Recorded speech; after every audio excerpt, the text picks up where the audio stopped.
So hello, I'm going to talk about a process for making the PCDC. We've had a few different things that we've innovated over the past year or so using a tumescent bag. I've seen that done.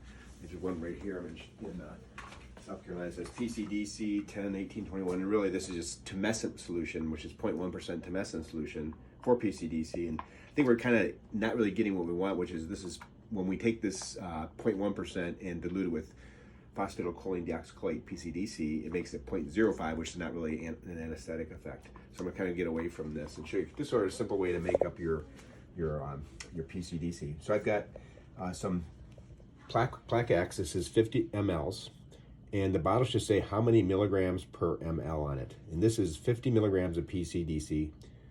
So get real close here. 50 milligrams, and deoxycholate 25.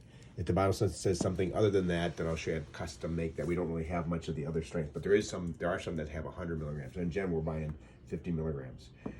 So the PCDC, phosphatidylcholine deoxycholate, is about twice as strong as it needs to be. If you use this straight, it certainly works, but you're gonna have a little bit more inflammation, a little bit more nodules, and you'd have to thread it out a little bit like thinner. So we're gonna dilute it by 50%. And also we wanna make it a little bit numb and make the patient a little less likely to bleed. So here's my setup. I have bacteriostatic saline, lidocaine with epinephrine, sodium bicarbonate, the PCDC. I've got a spinal needle. I'm going to show you how we use that. A 3-way stopcock, 30 gauge needle, and a 19 gauge needle. I don't know why I only have this one here. Actually, there's 27 gauge needle, 27 gauge needle, 1.5 inches. Then I have either a 14 or a 19 gauge needle for drawing up, and a 3 cc syringe. This is a lot of stuff, but this is the basic setup for making a package of PCDC for a patient. If you're not making for the individual patient, some of these steps we'll skip. Okay, so again, we want to take this 50 milligrams down to 25. So the way I'm going to do this is I like using the 14 gauge needle. I see some people using the 19. It takes a lot more hand strength. So we're going to put the 14 gauge needle on the 60 cc syringe. It's got a little air in it, so I just prime it, push it out. And I take my alcohol pad. If the bottle has been open, wipe it off. If you're decapping the bottle, it's already sterilized, you don't need to. So we'll turn it upside down and draw out 30 cc's. In this case, the bottle has been used a few times, so I'm gonna put some air into the bottle, just put positive pressure.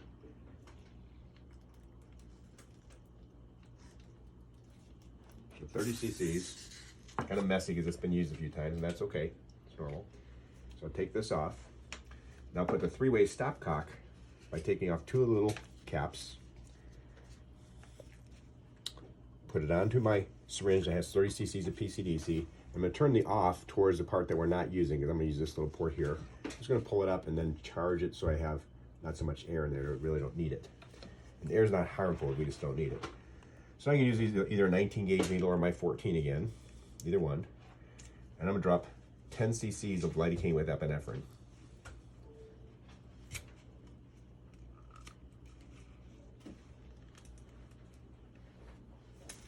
So 10 cc's of lidocaine with epinephrine into my 60 cc syringe. That gives me a 40. Now I'm gonna take and draw up 20 cc's of normal saline. So I'm getting a bottle of bacteriostatic normal saline, taking the cap off of it, and I'm gonna take out 20. And because this syringe has never been contaminated with anything besides saline, I do not need to label the saline because it's just got either saline or a touch of lidocaine. It wouldn't really matter if there was a little tiny bit of lidocaine in the saline. So we're not taking the PCDC, which is a drug, and intermixing it with any of these other bottles. So labeling has no critical importance. Amount of 10 cc's.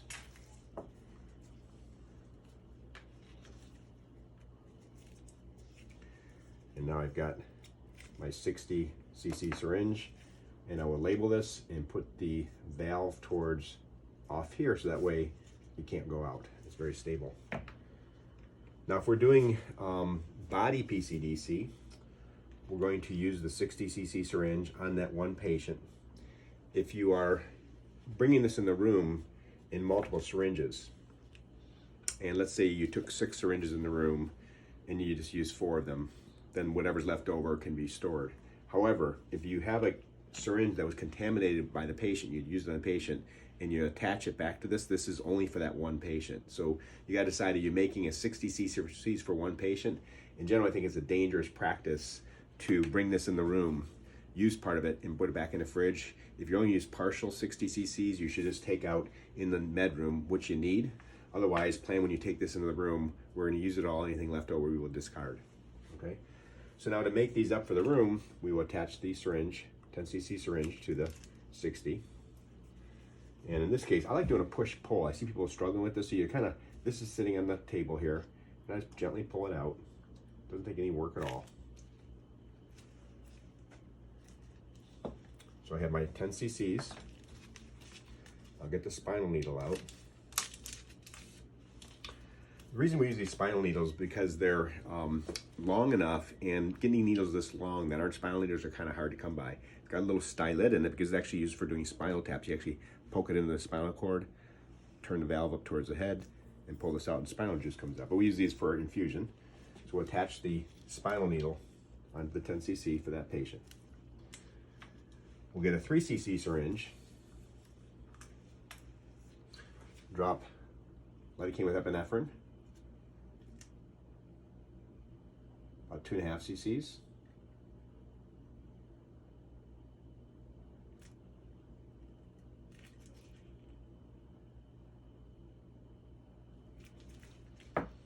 And bicarb, a little touch of bicarb, about 1/2 cc of bicarb. And that gives us our skin wheel. So I'll take that needle off and put on my 30 gauge, or you can use a green Botox needle. That's for our skin wheel. And that's how I do body. 10 cc syringes and a 3 cc syringe with lidocaine that should be labeled. If we're doing neck, which is quite common, I change over to a 5 cc syringe.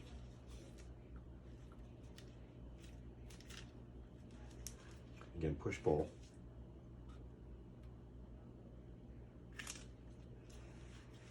And I'll fill up 5 cc syringes and bring a 27 gauge 1.5" needle versus using spinal needle. Spinal needle is a little bit too much for the neck. It's kind of intimidating. If we use 10 cc syringes, it's hard to push through this 27 gauge 1.5". So to recap, there's a few things that I want to, reason I made this video. First off, I see maybe some inefficiencies. We're making up these tumescent solutions, and it takes a little bit of time, and then we're not even getting the outcome that we want. We know that using 0.1% lidocaine makes very, very low lidocaine toxicity. It takes a massive dose, several liters, to make somebody say toxic, versus straight lidocaine, it's a much lower dose. So diluting lidocaine is good. But it's a lot of hassle making the PCDC tumescent bag, adding the bicarb and everything to it. So we're going to switch over to drawing up 30 cc's in a 60 cc syringe with the actual syringe, and then getting 10 cc's of lidocaine with epi, and then 20 cc's of saline. Now we've got 0.15% lidocaine, which is very effective for anesthesia. We're going to be very clean by only taking this into the patient's room where we're going to use the whole thing, or we're going to discard what's left over. If you just need 10 cc's out of here, just come in the refrigerator, draw out the 10 cc's and put it back. This should be labeled. But once it goes in the room, that's being used on the patient or being discarded.